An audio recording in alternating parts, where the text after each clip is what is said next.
Good morning, John Augustine back again. The year 2000. The year 2000. Deaths. We did deaths yesterday, Sunday, the 9th of July. We did deaths yesterday from January to June.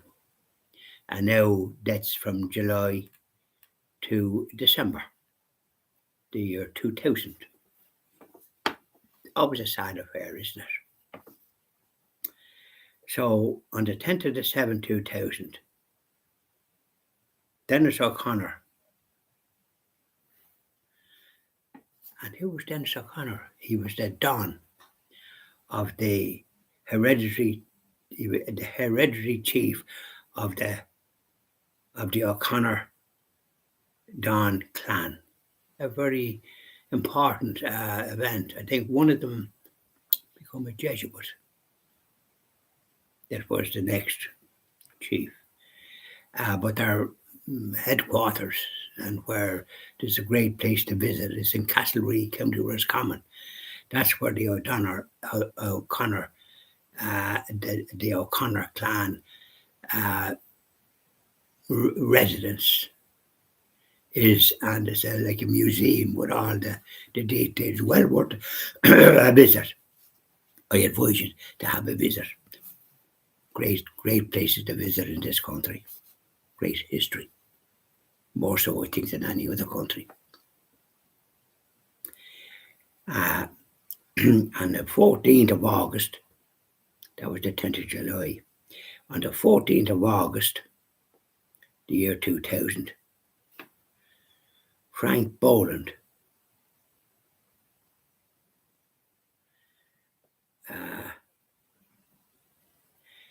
he was a Fianna Fáil TD and minister,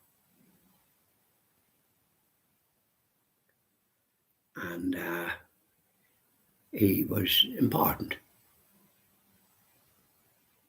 He was the son of one of the early ministers of the state.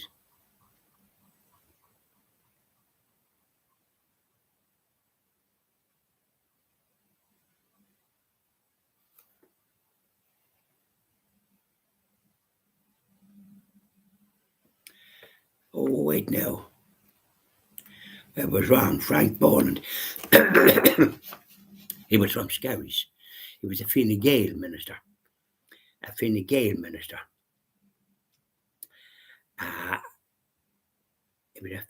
minister for education.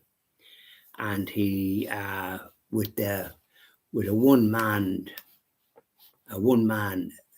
person, Dr. Kelly, who a one-man agitating for to do away with corporal punishment. And Boland went from one extreme to another. He did away with all sorts of punishment, with the result that there's a shortage of teachers because it's now a dangerous occupation, because there is no disciplinary code.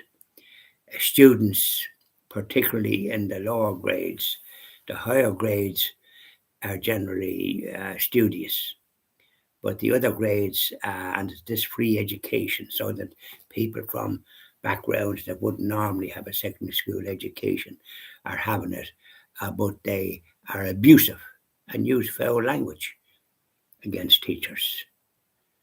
And it's not a good way to have a classroom.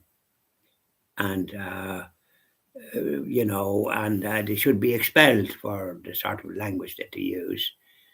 But this is the stupidity of what this Boland, Fine Gael did. Did they ever do anything right, that crowd? And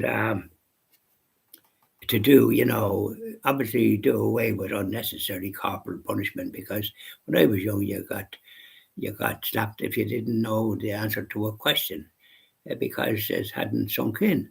I mean, you were paying attention, and but you couldn't maybe repeat verbatim what you were after being told. And so you might have to get some bits on your hand. And when you were young, believe it or not. Only 7 or 8. Well, no, you didn't get it in the infant schools, which weren't there nearly until 7. But after that, when you went to the called it top school, this is where you got it. I certainly got it. And sometimes you got it even in secondary schools. Not as bad, but you got it. And for the same reason. And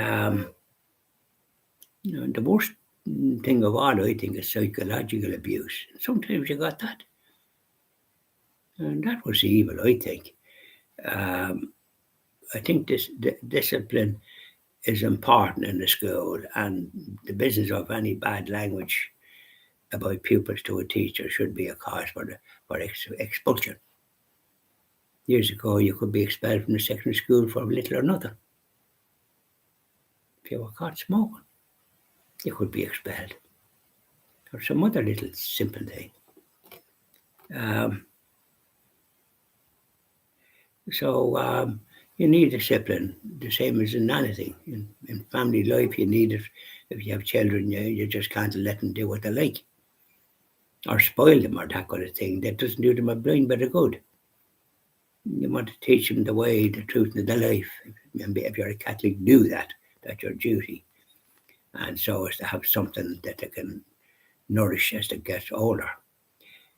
We all got it when I was young, but a lot of them now are not getting it, I don't think. They're not getting it in the schools, which is why now we have people, Catholics, having true donations in their own schools, and with great and are doing it so they're not taking any money from this government, who would then inflict something that they don't believe in, the secular business, the secular culture, which is destructive of the innocence of children. So these are all things that we have to bear in mind when we're doing anything to do about discipline. And there's people in education that seem to be clueless even now.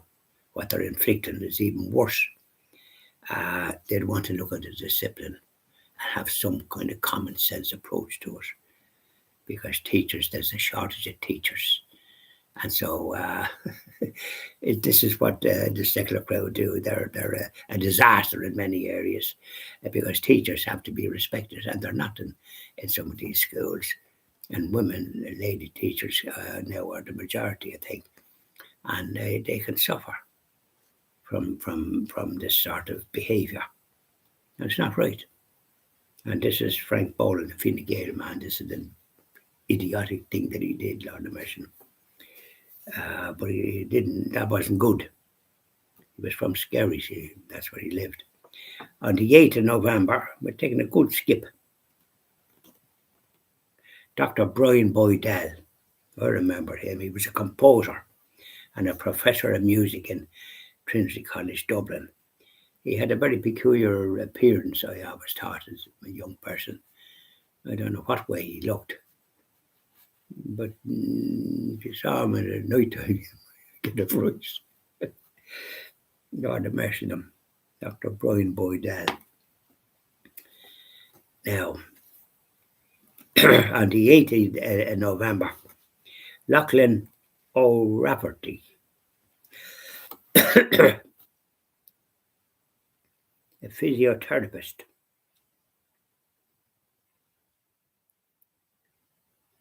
died. And he was well known. Isn't it a lovely name? Lachlan O'Rafferty.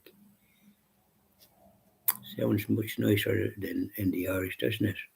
My name in Irish is Sean O'Boylo. Much better.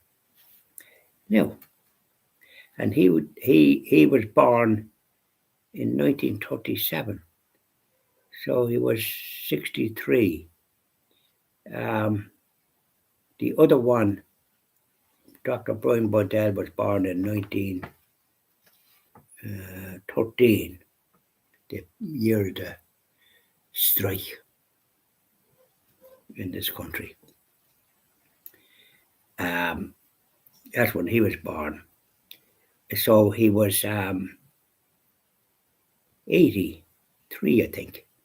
Not bad, was it? Oh, 93.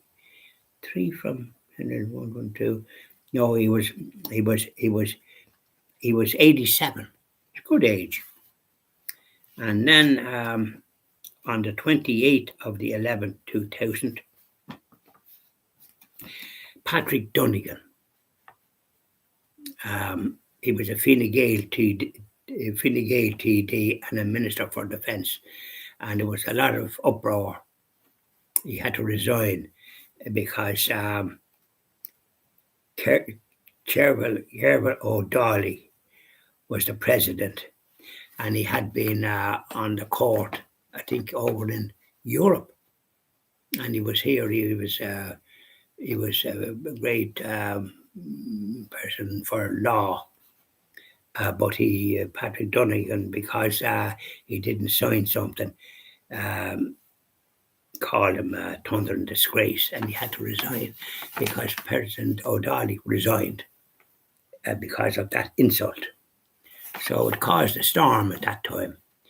But Patrick Donegan, his family still have a marvellous restaurant in Monaster and Boyce outside Drogheda, where Pope John Paul II, when he visited Ireland in 1979, near there he did a great cross is there, up that area where his visit. He made a great sermon there in that area. So he died, and doesn't say when he was born. But he was, good, but he was outspoken, and of course, you have to be diplomatic, don't you? You have to say, you can't say what you think. This is the consequences. It was a very peculiar time in Ireland in those times. And it's not that long ago, is it? So there you are. Have a good day now. That's the end of that. Bye now.